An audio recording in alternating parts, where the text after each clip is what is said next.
Bismillahirrahmanirrahim. Assalamualaikum warahmatullahi wabarakatuh. Alhamdulillahi rabbil alamin. Wa usalli wa usallim ala sayyidina Muhammad wa ala alihi wa sahbihi ajma'in. Subhanaka la ilma lana illa ma 'allamtana innaka antal alimul hakim. Rabbi shrah li sadri wa yassir li amri wahlul 'uqdatam min lisani yafqahu qawli. Yang saya kasihi Tuan Imam, ahli jawatan kuasa masjid, pegawai masjid, seterusnya tuan-tuan, puan-puan muslimin dan muslimat yang dirahmati dan dikasihi Allah Subhanahu wa taala sekalian. Alhamdulillah, syukur kehadrat Allah Subhanahu wa taala, kita diberi peluang lagi oleh Allah Subhanahu wa taala untuk kembali semula ke masjid. Kita dapat meneruskan kuliah-kuliah yang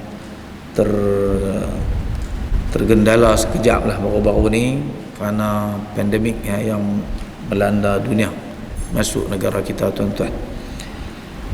Jadi insya-Allah tuan-tuan, kita akan sambung semula kuliah sirah kita ni, dan saya baru-baru ni tuan-tuan dapat siapkan buku ni, buku yang bertajuk As-Siratul Athirah, intisari perjalanan hidup Rasulullah sallallahu alaihi wasallam.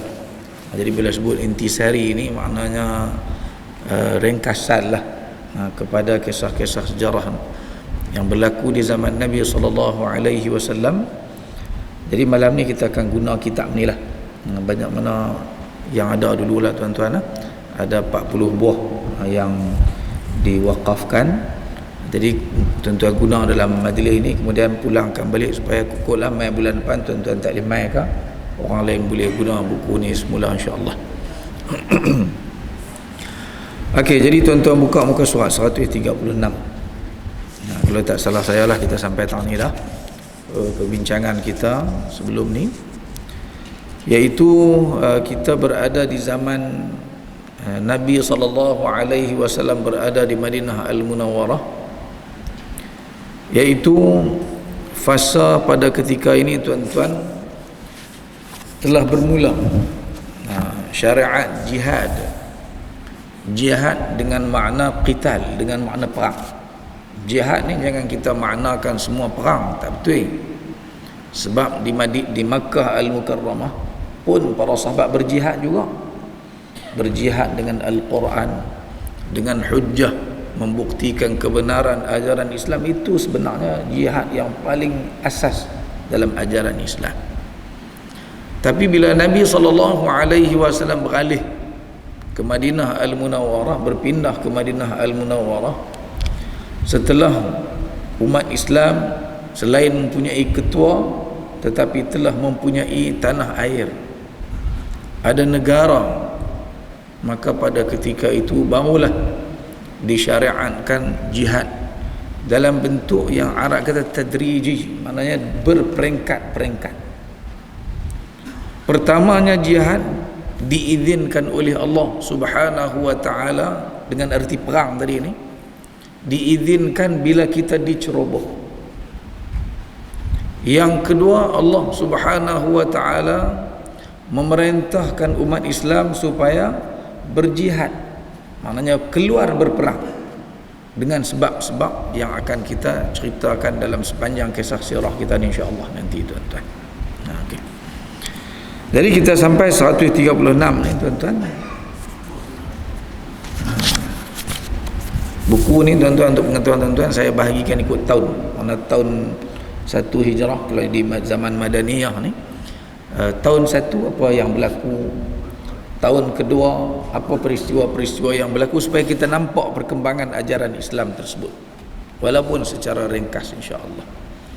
Jadi kita nak baca dulu muka surat 136 tu, yang masih lagi sebenarnya pada tahun yang pertama hijrah, masih tahun pertama setelah Nabi mempersaudarakan antara orang Muhajirin dan Al-Ansar. Nabi sallallahu alaihi wasallam membentuk piagam Madinah Al-Munawwarah.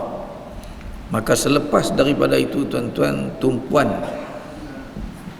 diarahkan oleh Allah Subhanahu wa taala untuk menentang musuh yang walaupun pada ketika itu Nabi sallallahu alaihi wasallam telah meninggalkan Mekah, depa duk cari gaduh duk cari gaduh dengan umat Islam, nak bagi cari pasal supaya berlaku pertempuran dan peperangan. Maka ketika itulah barulah Allah Subhanahu wa taala izinkan umat Islam berperang. Sebelum tu tak boleh. Para sahabat walaupun kena tindas, ditekan lagu mana pun, Nabi suruh sabar, sebab belum diizinkan untuk berjihad dalam bentuk perang pada ketika itu. Okeylah, kita baca di muka surat 136. Sebab utama yang membawa kepada perang Badar, kemuncak kepada peperangan yang pertama sekali berlaku ni ialah perang Badar. Tapi sebelum tu ada perang lain dah. Tapi ada sebab kenapa berlaku semua ni. Jadi sebab yang pertama ialah Quraisy, yakni orang-orang musyrikin Quraisy terus mengganggu umat Islam di Madinah. Ni sebab dah. Kalaulah orang Quraisy tak kacau dah hijrah dah, tinggal dah tempat dia duduk sakit hati sangat tu, pergi duduk di Madinah Al-Munawwarah, lalu biar duduklah sana, Nabi tak akan perang dengan mereka. Tapi oleh kerana mereka terus menunjukkan sikap permusuhan terhadap umat Islam, walaupun Nabi dah tinggal dalam Mekah, apa lagi yang mereka nak kacau sangat, tuan-tuan? Yang mereka duduk marah sangat, Nabi tinggal dalam Madinah. Dan bukanlah ramai mana pun yang tinggal Mekah tu. Para sahabat muhajirin dalam lingkungan tak lebih 100 orang, 80 hingga 100 orang kena kacau apa, tuan-tuan. Tapi tak, mereka tetap mengganggu. Para sahabat nak boleh pergi hijrah tu pun bukan senang. Ada yang terpaksa berpisah dengan anak dan isteri, dipisahkan oleh mereka, dihalang. Sampai ada yang terpaksa berhijrah ke Madinah Al-Munawwarah ni, selain sepinggang dia tak pergi bawa apa, semua harta dirampas oleh dia. Dia nak susahkan umat Islam. Bahkan Nabi SAW sendiri hampir dibunuh dengan Abu Bakar As-Siddiq radhiyallahu anhu. Okey, kita baca. Pihak Quraisy tanpa putus asa terus mengganggu umat Islam di Madinah. Mereka mengutus surat kepada Abdullah bin Ubay dan mengarahkannya supaya menghalau Nabi Muhammad sallallahu alaihi wasallam, yakni daripada Madinah. Bahkan mereka juga mengugut Sa'ad bin Mu'adz yang sedang mengerjakan umrah di Makkah. Itu ringkaslah, saya bagi ringkas, tapi nak cerita juga kat tuan-tuan. Tak cerita pasal tak puas, abang dekat tu ya tuan-tuan. Iaitu tuan-tuan,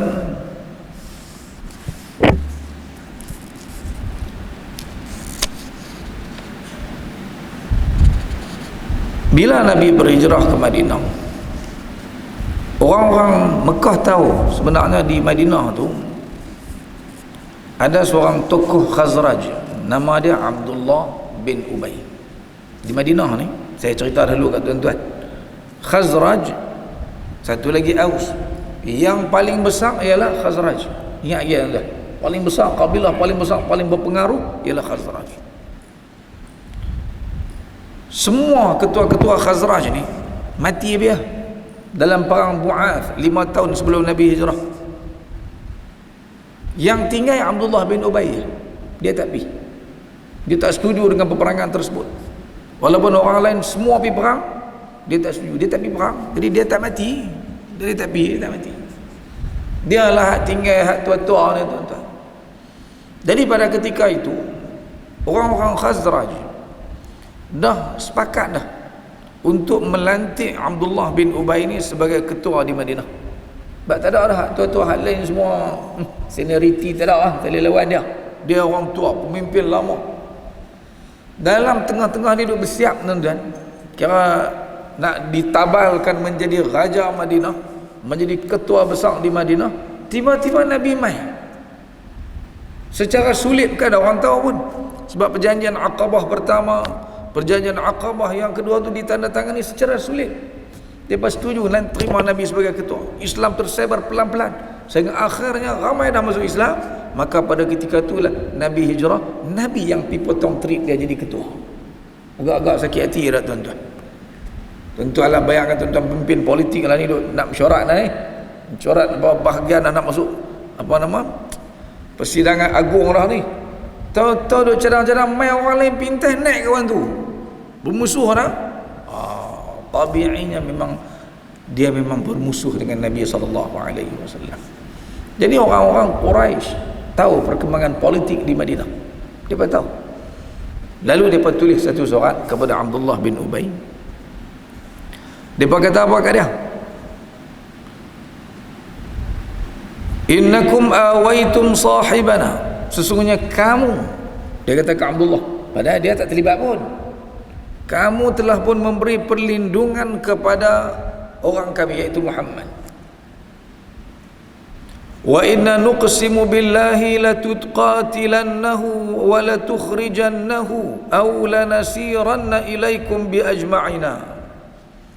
Demi Allah, hendaklah kamu memerangi mereka. Ni orang Quraisy tulis surat, kata ke Abdullah bin Ubay, hampa wahai orang-orang Khazraj, wahai Abdullah bin Ubay, hampa kena serang tu geng-geng Muhammad hak lari mai tempat hampa tu. Perangi mereka kesemuanya sekali. Halau mereka keluar daripada Madinah. Ataupun kalau kamu tak buat lagu tu, lanasiranna ilaikum bi ajma'ina, kami yang akan pergi ke sana menyerang kamu semua sekali, depa dan kamu sekali. Dan kami akan halalkan wanita-wanita kamu, kami akan rampas. Kan orang perempuan kalau kena tawan jadi milik orang tentera yang pergi rampas. Quraisy kuasa besar, Khazraj kecil yang nak berbanding dengan orang-orang Quraisy. Kalau hampa tak serang mereka, tak halau mereka, kami akan pergi. Okey. Cerita ni tuan-tuan diriwayatkan dalam sebuah hadis dalam Abu Dawud. Mana hadis kisah ni adalah kisah yang sahih yang berlaku di zaman Nabi SAW tiba di Madinah. Jadi Nabi tahu, Nabi dapat tahu peristiwa ini, surah ni. Abdullah bin Ubay dan orang-orang Khazraj yang masih bersama dengan dia, sebab masa tu bukan semua orang masuk Islam lagi. Hak masih sokongan tu pada dia. Duk sokong Abdullah bin Ubay. Depa memang dah kumpul bala tentera nak serang umat Islam. Tapi pada masa tu tuan-tuan, depa tahu bahawa ramai sangat yang dah memeluk Islam, menyebabkan dia tak berani. Bahkan Nabi SAW pergi jumpa mereka. Nabi tak teragak-agak. Nabi pergi jumpa Abdullah bin Ubay, jumpa dengan orang-orang mereka. Nabi kata, laqad balagha wa'idu Quraisy minkum al-mabaligh. Kamu telah menerima ugutan daripada orang-orang Quraisy dan kamu takut lah ni. Nabi kata sebenarnya itu hanya tipu helah orang-orang Quraisy. Kesannya apa nanti? Kamu akan membunuh adik-beradik empat sendiri lah. Sebab bila berlaku peperangan dengan orang Khazraj juga, maka dia akan bunuh siapa tuan-tuan? Bunuh anak-anak mereka sama-sama. Jadi dengan kata-kata Nabi SAW tu menyebabkan mereka tak jadi nak serang Nabi, nak serang umat Islam di Madinah Al-Munawwarah. Sebab orang-orang Khazraj yang lain memang bersatu, berjanji dalam bai'ah Aqabah yang kedua, mereka akan pertahankan Nabi SAW walau apa terjadi. Itu peristiwa pertama tuan-tuan yang saya ringkaskan panjang tu ialah dalam buku ringkasan ni. Yang kedua tuan-tuan ialah peristiwa Sa'ad bin Mu'adh. Tadi kita baca tadi tentang orang Khazraj. Sekarang orang Aus. Sa'ad bin Mu'adh ialah ketua orang Aus yang ada pada ketika ini. Aus ni kabilah yang kecil di Madinah. Dia tak macam dengan Khazraj yang lebih ramai. Sa'ad bin Mu'adh ni tuan-tuan, dia ni kawan baik dengan Umayyah bin Khalaf. Tuan-tuan, kalau saya sebut Umayyah bin Khalaf, tuan-tuan ingat siapa? Bilal bin Rabah. Dia tuan kepada Bilal bin Rabah. Dia aduk seksa Bilal dulu ni. Tapi dia baik dengan Sa'ad bin Mu'adh, salah seorang pembesar orang-orang Aus. Kalau Umayyah pergi ke Madinah, dia akan tumpang singgah rumah Sa'ad bin Mu'adh. Kalau Umayyah pergi Madinah, tak mana dia akan duduk?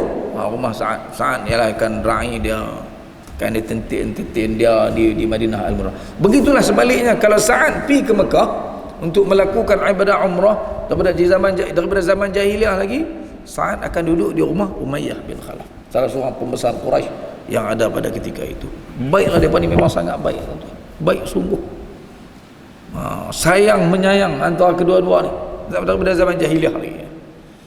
Jadi walaupun Islam dah merebak ke Madinah Al-Munawwarah, Sa'ad pun dah masuk Islam dah pada ketika itu, Sa'ad pergi buat umrah.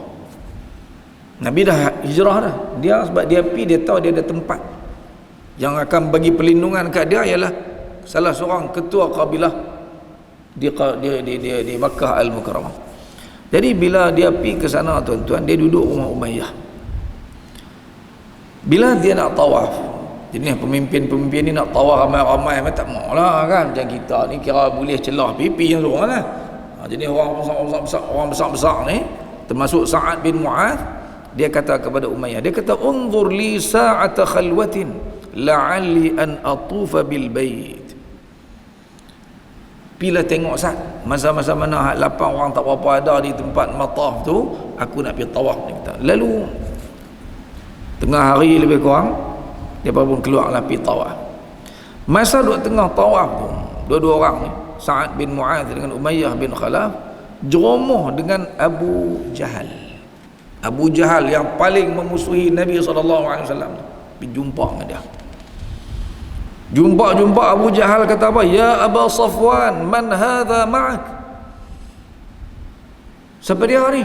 Wahai Abu Safwan, anak dia Safwan bin Umayyah. Wahai Abu Safwan, tu siapa dengan hang? Dia bukan tak kenal, dia kenal. Tapi dia tahu Sa'ad ni masuk Islam dah, dan Sa'ad ni telah pun memberi perlindungan kepada Nabi SAW di Madinah. Dia buat tak kenal ya. Faqala hadha Sa'ad. Lah, ni Sa'ad bin Mu'az, ketua kabilah, salah seorang pembesar orang-orang Aus. Faqala lahu Abu Jahal. Abu Jahal bila mai dekat jumpa dengan Sa'ad, dia kata, ala araka tatufu bi Makkah aminan wa qad awaitum as-subah. Oh, senang-senang hang tawaf di sini aman damai, tetapi pada masa yang sama hang telah memberi perlindungan kepada orang-orang yang murtad di kalangan kami. Dia kata orang Islam ni murtad lah, tinggal agama dia, marah dengan nada yang marah. Hampa bagi pertolongan, bagi bantuan kepada mereka, kepada dia, kepada Muhammad dan juga orang-orang dia. Mana dia asal?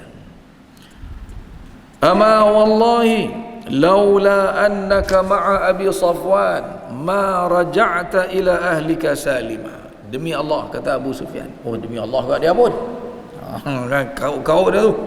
Demi Allah, kalaulah tidak kerana dia hang ni bersama dengan Abu Safwan, Umayyah bin Khalaf, hang tak balik dah ke Madinah Al-Munawwarah dengan selamat. Makna dia apa? Aku bunuh hang tak ni juga, dia kata. Tu ugutan. Cuma dia hormat sebab apa? Yang memberi perlindungan kepada dia ialah Umayyah bin Khalaf. Arab ni dia ada satu tradisi depa, dia panggil aqdul ijar.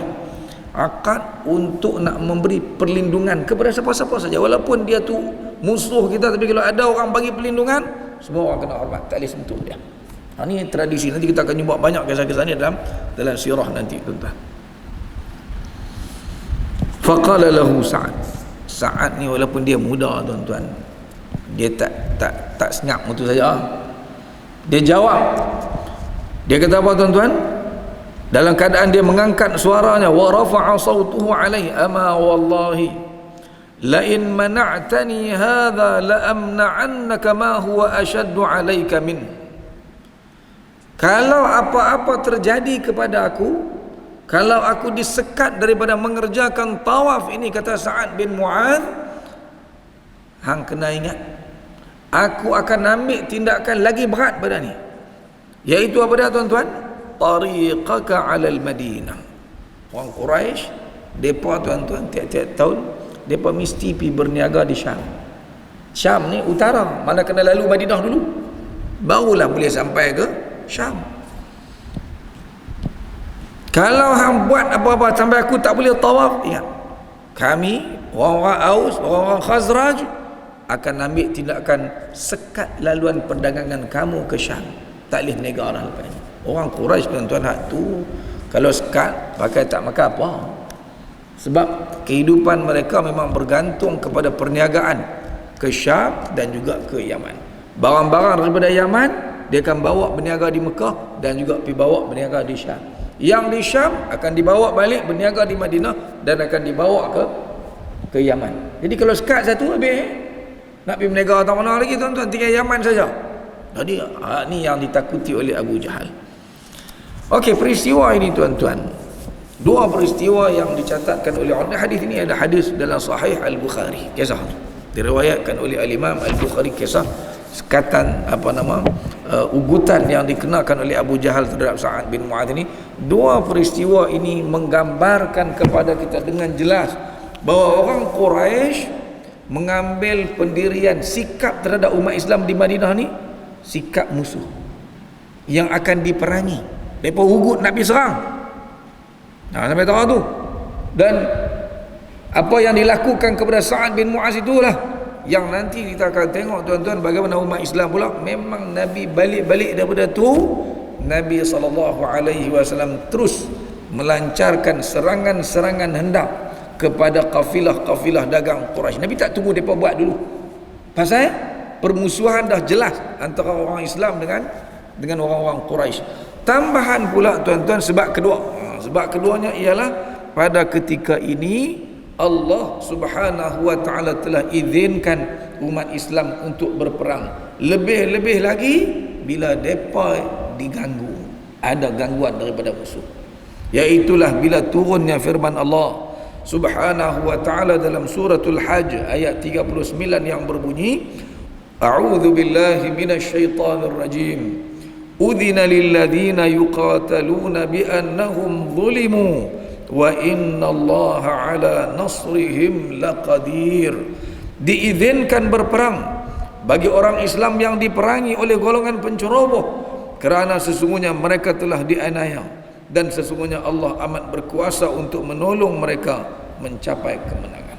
Jadi bila turun izin sahaja Nabi tak tangguh dah tuan-tuan. Cuma para ulama berbeza pendapatlah tentang bila keizinan ini Allah Subhanahu wa taala turunkan. Kalau tuan-tuan baca dalam kitab-kitab sirah, tuan-tuan akan tengok kata Muhammad bin Muhammad Abu Syahbah kata tahun kedua benda ni. Maknanya kita kena ubah bukan surat ni bibuh bulan ni lah. Sebahagian ulama kata dak, ujung tahun satu lagi, ujung tahun pertama lagi dah diizinkan kepada umat Islam untuk berperang. Bahkan ada yang kata sebelum Ramadan. Tuan-tuan kena ingat Nabi hijrah bulan apa? Rabiul Awal. Nabi hijrah, Nabi sampai di Madinah Rabiul Awal. Rabiul Awal, Rabiul Akhir, Jamadil Awal, Jamadil Akhir, Rajab, Sya'ban, Ramadan tu. Ramadan dah pun diizinkan kepada umat Islam. Sebagai ulama kata lagu tu. Ni semua ijtihad para ulama lah dalam nak menentukan bila tarikh-tarikh peperangan kecil yang berlaku sebelum perang Badar ni tuan-tuan. Okey, kefarduan jihad. Tadi izin, sekarang memang difardukan. Bila Nabi arah sahaja depa tak boleh nak tolak dah. Sebab telah difardukan. Izin ni maknanya kalau nak pi pun boleh, tak pi pun tak apa lagi. Udzina lil ladzina, baru diizinkan. Tapi bila turun ayat yang seterusnya waqatilu fi sabilillah, berperanglah kamu pada jalan Allah, alladzina yuqatilunakum, iaitu perangilah orang-orang yang memerangi kamu. Cuma Allah pesan wala ta'tadu. Dalam Islam ni tuan-tuan, walaupun kita tengokkan suruh perang ni, tapi Allah akan sebut jangan melampau. Mana takat untuk kita nak capai tujuan kita sahaja. Tak boleh bunuh ni kok suka, tak boleh. Dalam peperangan ada adabnya, wala ta'tadu innallaha la yuhibbul mu'tadin. Allah tak suka melampaui batas. Lah apa perkara pun tuan-tuan. Walaupun kalau kira ikut hati lah boleh pun. Pasal depa buat kat kita teruk sangat. Tak, Allah kata wala ta'tadu, jangan melampaui batas. Sampailah habis ayat-ayat ni kalau tuan-tuan baca semua menggambarkan Allah suruh ni suruh sungguh-sungguh berperang terhadap orang yang senantiasa memerangi kita. Waqtuluhum haitsu thaqiftumuhum wakhrujuhum min haitsu akhrajukum. Ayat dia lari cetakan tu tuan-tuan. Wal fitnatu ashaddu minal qatl wa la tuqatiluhum 'indal masjidil haram hatta yuqatilukum fi. Lari banyak cetakan saya tak perasan ni tuan-tuan. Dan bunuhlah mereka di mana sahaja kamu dapati mereka. Jumpa tak mana pun bunuh buat ni, kata Allah Subhanahu wa taala. Jangan duk biar. Dan usirlah mereka dari tempat yang mereka telah mengusir kamu. Dulu kan dia halau apa lu? Takkan nak biar kot. Nah, anda tahu tu. Dan ingatlah bahawa angkara fitnah syirik itu lebih besar bahayanya daripada pembunuhan. Dan janganlah kamu memerangi mereka di sekitar Masjidil Haram. Perang di luar pada masjid tanah haram. Kalau masuk tanah haram tak boleh, sebab itu kawasan yang dihormati, tak boleh perang. Ada dua, satu lagi bulan haram, tak boleh perang.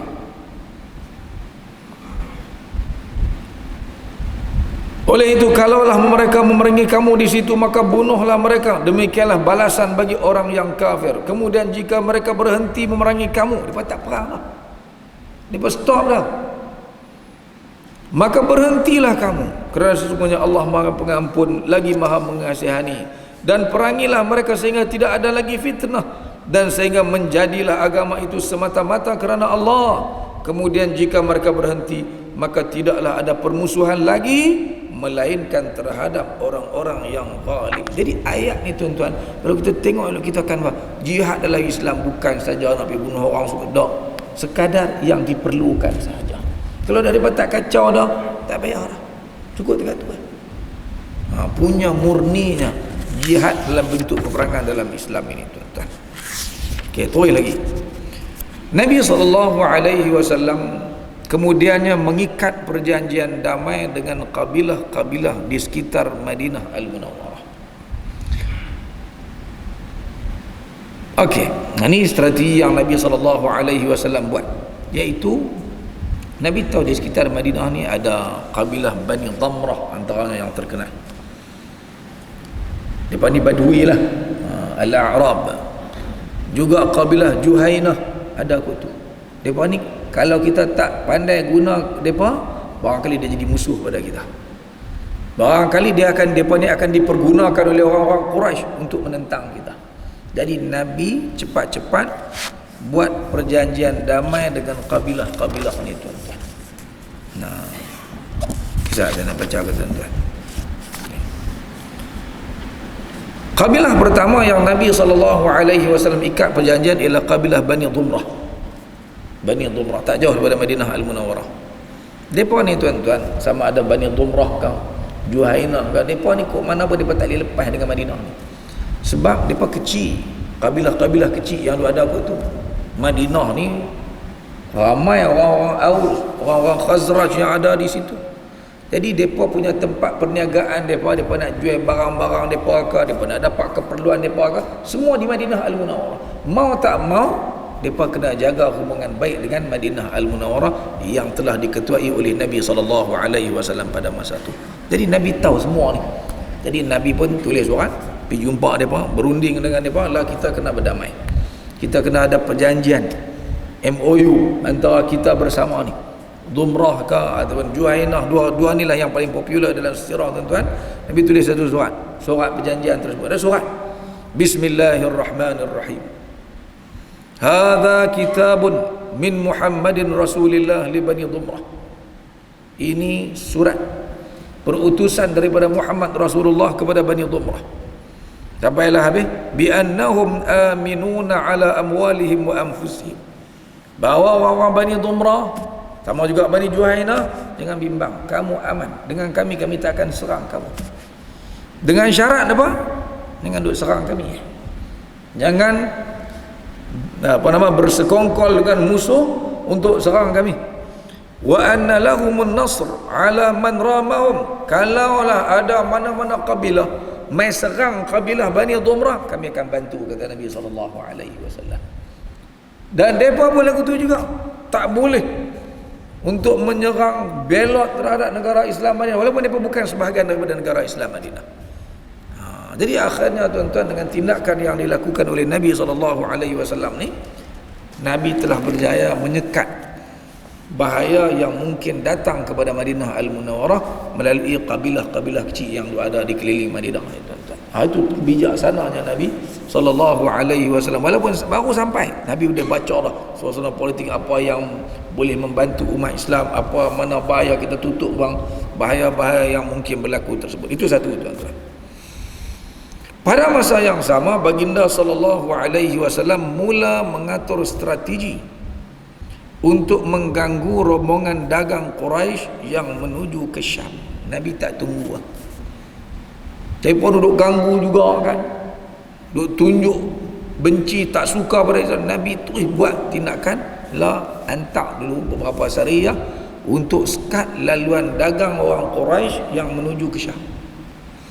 Ini sariyah dan ghazwah yang dihantar oleh Nabi sallallahu alaihi wasallam ada 8 kalau tak salah saya. 1 2 3 4 5 6 7 8. Ada 8 sariyah dan ghazwah yang diutus oleh Nabi sallallahu alaihi wasallam untuk tujuan yang kita sebutkan tadi. Terdapat 8 sariyah, tu sebut terus terang tu, dan ghazwah sebelum perang Badar, iaitu yang pertamanya sariyah Siful Bahr yang berlaku pada tahun 1 Hijrah, bulan Ramadan. Sebab tu saya kata tadi ni, saya ambil tarikh ni daripada kitab Ar-Rahiqul Maktub.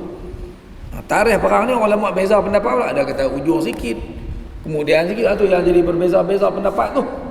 Ni sebab tu saya ambil daripada tarikh yang diberikan oleh pengarang kitab Ar-Rahiqul Maktub. Nabi hantar bukan ramai pun, kadang-kadang 30 orang, kadang-kadang 200 orang, kadang-kadang sampai 300 orang, kadang-kadang 6 orang yang Nabi hantar. Yang kecil-kecil. Semuanya untuk tujuan menyekat kafilah-kafilah dagang yang datang melalui Madinah menuju ke Syam. Sariyah Rabi', Syawal pula, tuan tengok kekerapan dia tu, Ramadan tahun 1. Bulan Syawal hantar pula Sariyah Rabi'. Bulan Zulqa'dah hantar pula Sariyah Kharrar. Kemudian berlaku ghazwah Abwa dan Waddan bulan Safar tahun kedua Hijrah, masuk tahun kedua Hijrah. Ghazwah Buat Rabiul Awal tahun 2 Hijrah. Ghazwah Safawan Rabiul Awal tahun kedua. Mana bulan yang sama, dua kali Nabi keluar. Ghazwah Dzil Ushairah bulan Jamadil Akhir tahun kedua Hijrah. Dan yang paling penting yang kita kena tahu ialah yang terakhir tu, iaitu Sariyah Nakhlah yang diketuai oleh Abdullah bin Jahsh pada bulan Rajab tahun kedua Hijrah. Okey.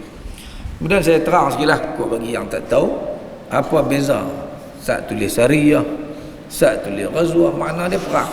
Dalam bahasa Arab dua-dua tu kita kena buh makna dia perang. Cuma bahasa Melayu kita ni kita tak bezakan mana satu peperangan yang disertai oleh Nabi SAW, mana satu yang Nabi SAW tak sertai. Dua-dua kita kata perang belakang. Bahasa Arab dalam istilah ulama-ulama sirah ni, mereka membezakan mana satu sariyah, mana satu yang disertai oleh Nabi dan mana satu yang tidak disertai oleh Nabi SAW. Jadi kalau sebut ghazwah, maksudnya Nabi ada sama, Nabi jadi ketua dalam peperangan tersebut. Tapi kalau sebut sariyah, atau pada satu lagi kalau tuan-tuan akan baca, tuan-tuan akan jumpa ba'thun, ba'inthah, yang tu Nabi tak pergi. Kadang-kadang berlaku peperangan sungguh, macam Mu'tah. Nanti kita baca perang Mu'tah dalam kitab sirah, dia akan kata sariyah Mu'tah, besar tu perang tu, 3,000 orang. Tapi Nabi pergi dah?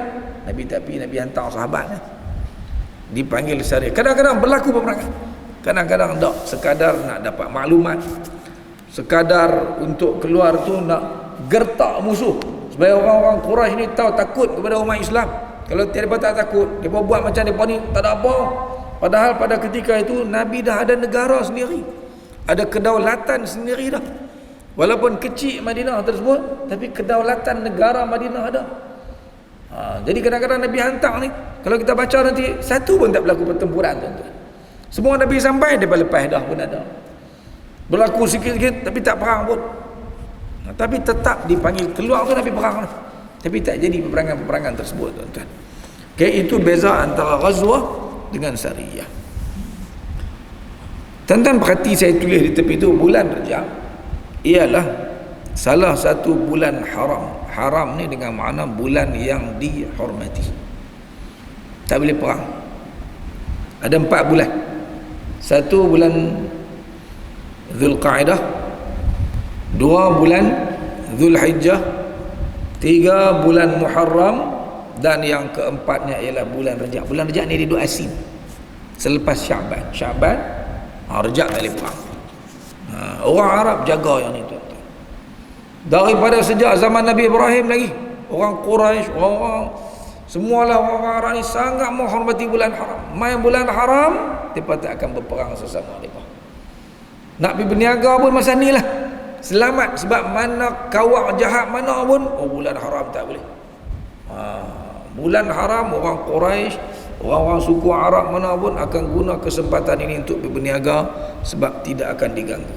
Okey, dalam banyak-banyak tu ada satu hak berlaku bulan Rejab. Tu hak terakhir sekali, iaitu Sariyah Nakhlah. Dalam Sariyah Nakhlah ni tuan-tuan, Nabi SAW hantar 6 orang sahabat sikit hantar.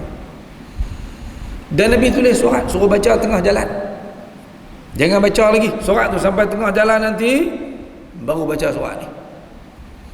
Sampai tengah jalan mereka pun baca lah. Abdullah bin Jahsh buka. Nabi kata, kamu teruskan perjalanan kamu sampai ke satu tempat dekat dah dengan Mekah. Punya jauh daripada Madinah tu sampai dekat dengan Mekah, sampai tentu Nakhlah.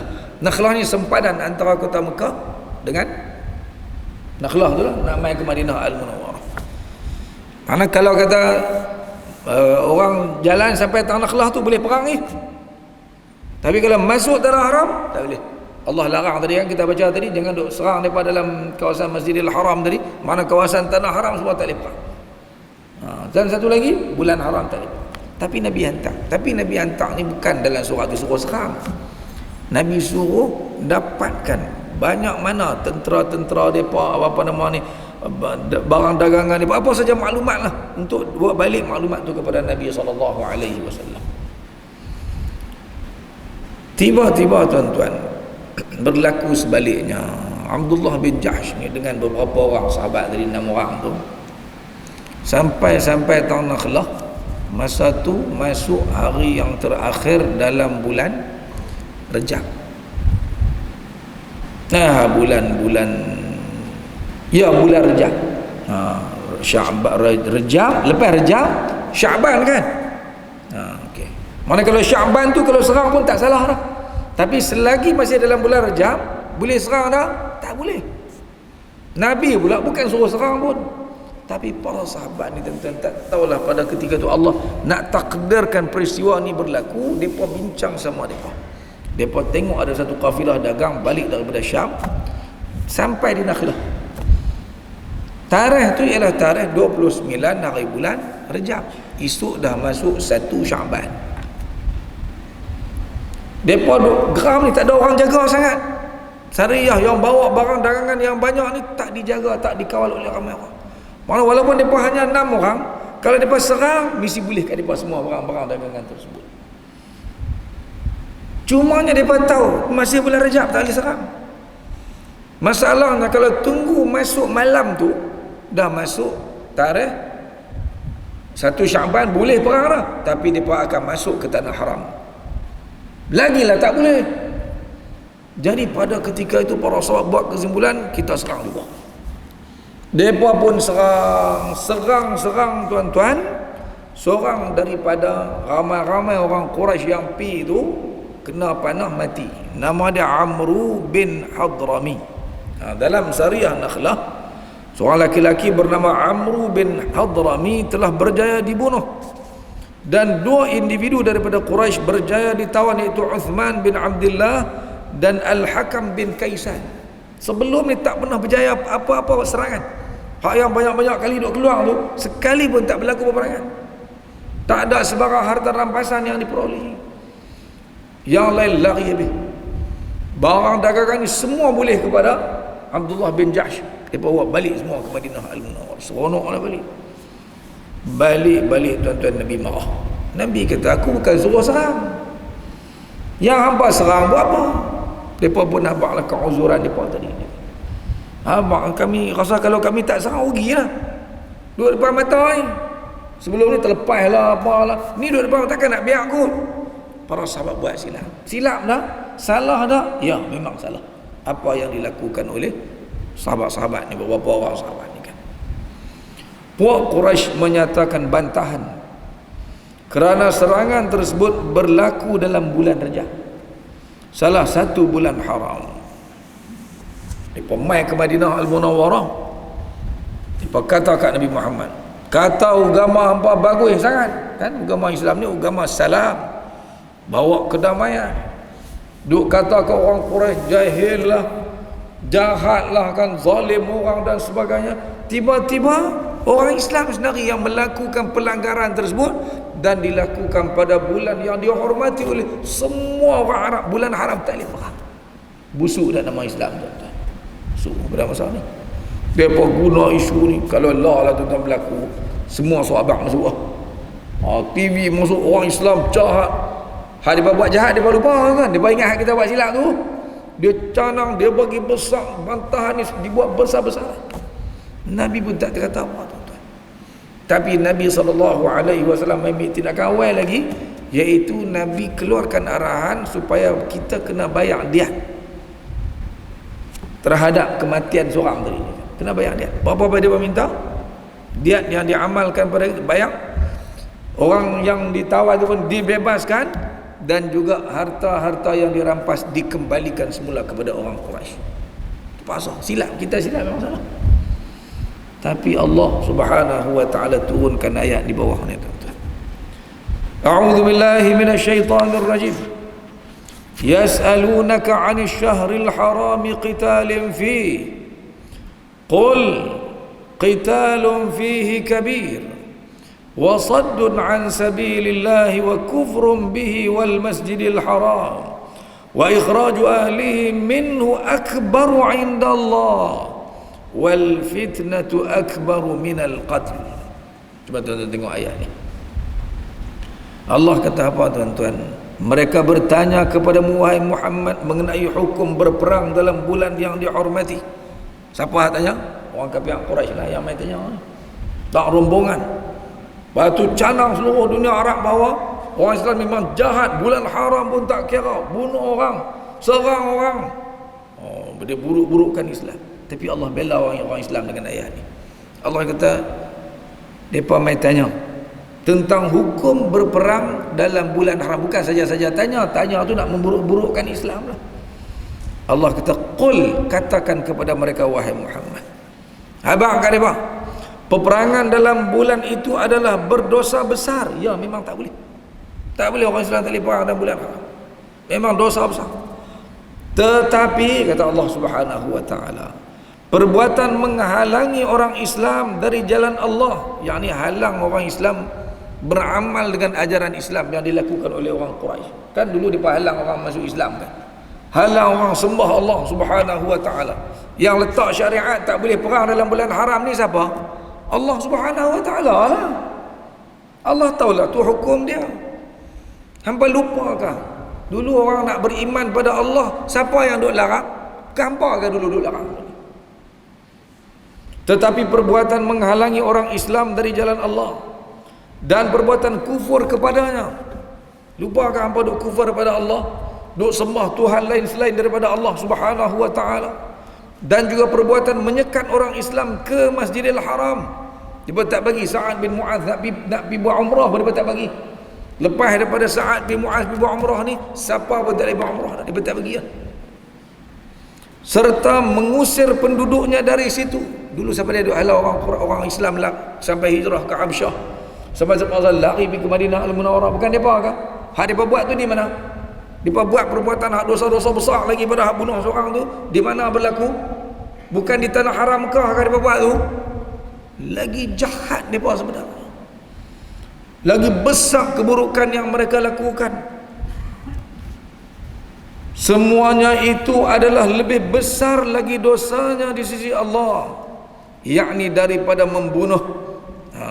Akbaru indallah, yang mereka buat tu lagi besar daripada hak tersilap umat Islam terbunuh seorang tak sah. Umat Islam bunuh seorang tu, hak tu kecil lah nak berbanding dengan hak mereka bunuh Sumayyah dulu, mereka bunuh Yasir, berapa banyak sahabat-sahabat yang kena seksa. di tanah haram, mereka kan kira bulan haram tak bulan haram dulu. Tiba-tiba bila ada silap sikit, oh dia gunakan isu itu membesar-besarkan kadang. Sedangkan mereka buat lagi teruk daripada itu lagi. Dan ingatlah wal fitnatu akbaru minal qatl, dan ingatlah fitnah itu lebih besar dosanya daripada pembunuhan semasa dalam perang dalam bulan yang dihormati. Makna fitnah di sini tuan-tuan buka muka surat sebelah. Fitnah tu bukan makna fitnah macam kita duk tuduh orang, tuduh fitnah orang tu berzina ke, tuduh orang ni mencuri ke, bukan.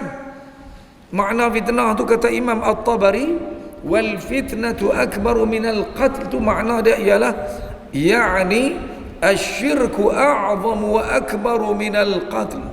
Syirik daripada Allah Subhanahu wa taala yang dilakukan di tanah haram itu lebih besar daripada kesalahan membunuh, yani min qatl ibn al-Hadrami alladhi istankartum qatlahu fi syahril haram. Maksud fitnah lebih besar daripada membunuh di dalam ayat ini ialah perbuatan syirik lebih besar daripada membunuh, yaitu daripada pembunuhan Abdullah bin Hadrami yang kalian bantah pembunuhannya yang berlaku pada bulan haram. Itu makna dia. Jadi tuan-tuan, lepas kita ngaji dah sirah ni tuan-tuan, jangan duk guna ayat ni pada tempat yang tak betul. Kita kalau ada lah tuduh-tuduhan apa lah berlaku kan, baik al-fitnatu akbaru minal qatl, kita duk guna ayat tu, salah tu tuan-tuan. Itu tak termasuk dalam bab al-ibratu bi'umumil lafz, tak termasuk dalam bab tu. Itu salah terjemahan, tak tahu sebab nuzul ayat ni. Ayat ini Allah turunkan kerana peristiwa Sariyah Nakhlah tersebut. Okey, kita baca ayat bagi habis tuan-tuan. Wala yazaluna yuqatilunakum hatta yaruddukum an dinikum in istata'u. Dan mereka akan sentiasa memerangi kamu sehingga mereka memalingkan kamu dari agama kamu kalau mereka mampu. Dan sesiapa di antara kamu yang murtad daripada agamanya lalu dia mati dalam keadaan kafir, maka orang yang demikian rosak binasalah amal usahanya di dunia dan di akhirat, dan mereka itulah ahli neraka kekal mereka di dalamnya selama-lamanya. Melalui ayat ini Allah Subhanahu wa taala mengherdik sikap orang-orang Quraisy yang mengecam umat Islam kerana melakukan serangan terhadap mereka pada bulan haram yang mengakibatkan Amr bin Hadrami terbunuh, sedangkan mereka telah melakukan kejahatan yang lebih besar terhadap umat Islam di Makkah sebelum ini. Namun Rasulullah SAW membebaskan tawanan yang ditawan dan membayar diat atas kematian Amr bin Hadrami. Dan sebenarnya sejarah ni berulang betul lah sampai zaman kita hari ni pun. Dia buat jahat bukan main. Bila ada kita buat silap sikit, siap, dia lupa dia buat jahat tersebut. Jadi walaupun buat salah, sebenarnya Allah sengaja takdirkan benda ni supaya menakutkan orang-orang Quraisy. Sebab mereka pada masa ni tuan-tuan dah mula rasa takut yang amat sangat dah kepada umat Islam, kerana umat Islam ni tuan-tuan kuasa dia pada masa tu boleh sampai perisik-perisik Nabi ni sampai dekat dengan Mekah. Nakhlah kan saya sebut tadi duduk di mana? Hampir dengan Mekah dah, sampai tahu tu kekuatan Islam. Sebelum ni mereka diganggu di Dhil Ushairah, mereka diganggu di Kharrar, diganggu di Siful Bahr, semua tak berlaku. Cuma mereka tahu tak berlaku apa mereka buat je, terus juga. Tapi bila berlaku serangan kali ni tuan-tuan, kali ni orang Quraisy memang mula fikir panjang lah hubungan mereka dengan umat Islam pada ketika itu tuan-tuan. Allah nak takdirkan perang tu berlaku. Jadi entah insya-Allah lah bagi apa ni. Masuk Aisyah lagi ni. Masuk dah. Okey.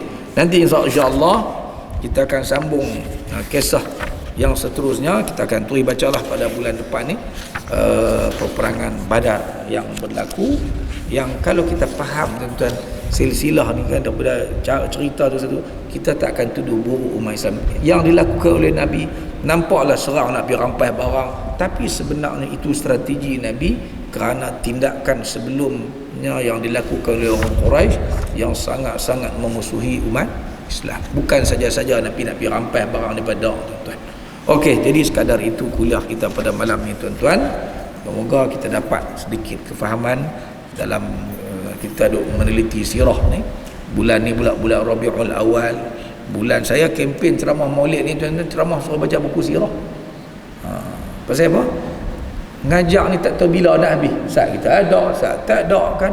Tapi kalau kita tak baca, kita tak tahu perjalanan hidup ni bijaksananya Nabi SAW dalam segala hal, termasuk isu peperangan apa semua ni. Macam mana Nabi jalinkan hubungan dengan kabilah tu, kabilah ni, macam mana peperangan diatur oleh Nabi, semua ada tujuan-tujuan tertentu, bukan sembrono begitu sahaja. Okey, kata-kata dulu. Dan buku ni tuan-tuan, sebagaimana yang disebutkan tadi, tuan-tuan letakkan kembalilah di tak mana tu, di rak tak mana nanti terletak setempat supaya bila saya main nanti kita boleh pakat-pakat guna buku yang telah diwakafkan ini. Okey, sekadar itu dulu. Aku qauli hadza wa astaghfirullahal azim li wa lakum. Assalamualaikum warahmatullahi wabarakatuh. Bismillahirrahmanirrahim.